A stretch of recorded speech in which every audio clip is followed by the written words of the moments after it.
Priebežne sa ma pýtate, ako urobiť správne kávu v koťogu. Napísali sme už zo pár článkov o tom, že ako asi na to, ale najvýstižnejšie bude urobiť to ako video. To znamená, že mok kávovár, veľmi jednoduchá operácia, skladá sa z troch častí. To znamená horná konvica, to je filter, do ktorého ide káva, a spodná nádobka na vodu. Veľa ľudí pri čistení zabúda vyčistiť tesnenie, ktoré potom takéto špinavé zošrebujú naspäť a takéto tesnenie sa potom veľmi rýchlo opotrebuje a ľubí sa zapekať. Potom mi ľudia píšu, že ako otvoriť zapečené koťogo, že sa to nedá otvoriť a tak ďalej. No tam už potom ťažko buď použiť veľmi jemne hrubú silu, ak sa to dá tak povedať, alebo skúsiť kvapnúť niečo, ale zatiaľ som mal takú skúsenosť, že vždy zafungovalo jednoducho použiť nejakú silu, dať si to do zveráka a snažiť sa to nezdeformovať, otvoriť to. To znamená, že predtým ako chceme pripraviť kávu v koťogu, vypláchneme všetky tri časti, to znamená spodnú nádobku, ktorá nám zostane, vyčistíme si filter. Detergenty nikdy nepoužívať, stačí čistá voda, pretože mohli poškodiť hliník.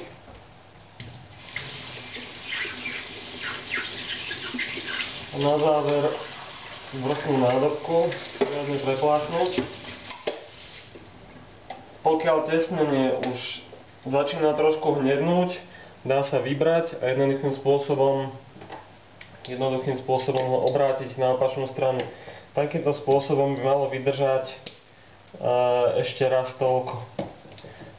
Ja mám takú skúsenosť, že takto obrátené tesnenie, no teraz je mecha nepodajná, trošku si pomôžeme s lyžičkou, nie je ostrá, takže nepoškodí tesnenie, ale zároveň s ňou budeme vedieť vylúpnuť tú gumu. No, mám skúsenosť, že keď sa obráti tesnenie, tak pri každodennom používaní s ním viete vydržať zhruba 1 rok. Náhradné nie je problém kúpiť, sú dneska špecializované obchody a takéto kávovary. Zistil som, že sedia celkom aj staré tesnenia na roboty ETA. Dobre, máme vyčistené všetky tri súčasti, teraz ideme pripravať kávu. Filtrovaná voda, nalejem do kanvice vodu po tento bezpečnostný ventil.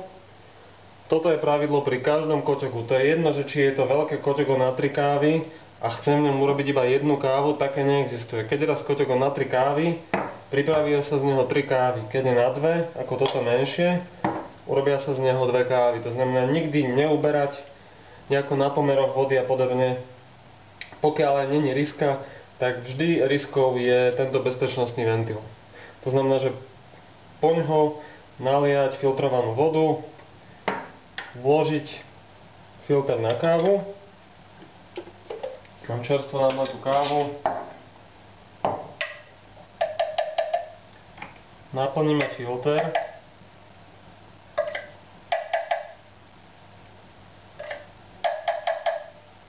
S tým, že pri naplňaní filtra tú kávu nikdy neudusávame, len ju tam zbežne naplníme až po vrch. Opäť platí to isté, čo pri vode, že nedávať tam polovičné dávky, lebo inakším spôsobom tento kávovár jednoducho nebude fungovať a vyjde z toho veľká hrôza. Môžeme takto uklepať kávu, ale nikdy ju nepritláčať. Ja ju zvyknem dávať trošku takto viacej do kopca.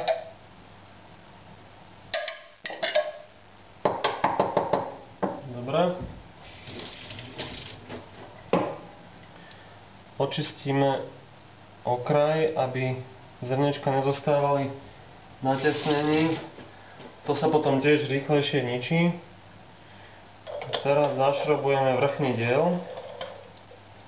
Pritiahneme a postavíme na plameň. Plameň by nemal presahovať spodok nádobky.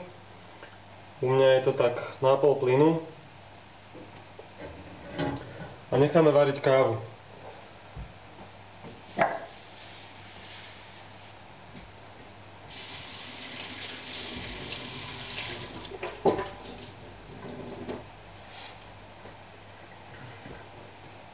Osobne sa mi neosvedčilo nejakým spôsobom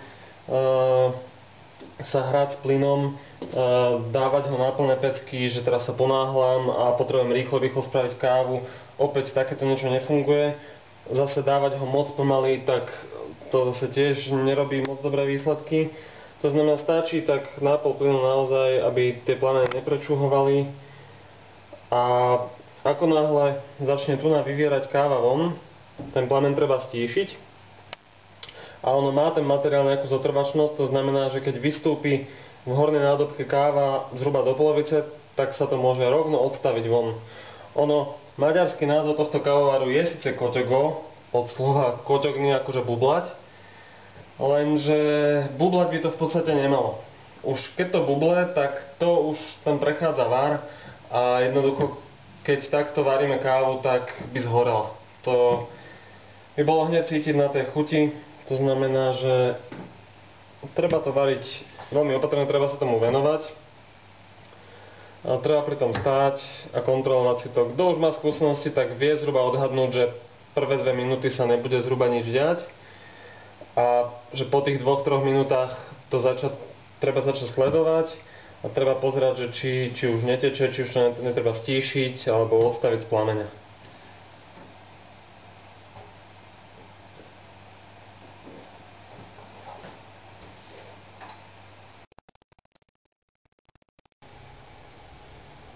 No už podľa zvuku trošku počuť, že keď začne stúpať sem káva,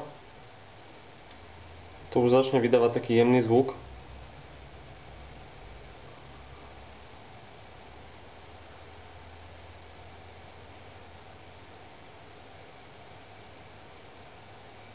Ten zvuk práve počuť teraz a teraz je ten moment, kedy môžeme stíšiť. Počkáme, kým to príde do polovice, potom to nadobro odstavíme.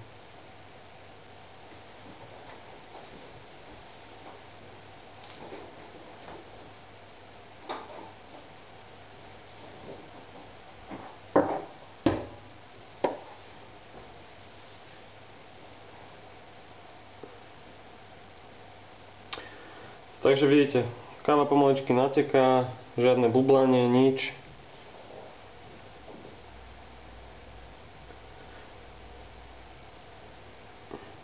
Niekedy, keď je kvalitná káva, tak sa tu začne tvoriť niečo ako kréma, ale tento kávar reálne nevie vytvoriť krému, aj keby mal neviem aký systém. Firma Bialetti vyrába síce briku, ktorá robí rádoby penu, ale pena to nikdy nebude. Ono je to taká podenková vec, chvíľu tam je, ale potom sa hneď stratí. Tá kréma sa dá získať len poriadnym espresso strojom, ktorý vyvinie tlak 9 barov. Táto mašinka vyvinie tlak zhruba 2 bary, takže tam skrátka nemožno hovoriť o kréme. Teraz je ten moment, kedy to už treba odstaviť preč z plynu. A vidíte pekne, tá káva sama dobehne. Táto pena sa veľmi rýchlo stráti už len tým, že to nalejem do šálky, tak v podstate zmizne.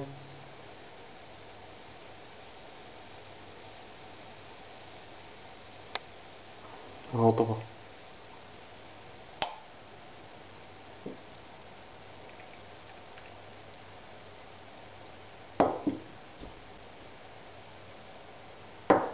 Nech sa páči.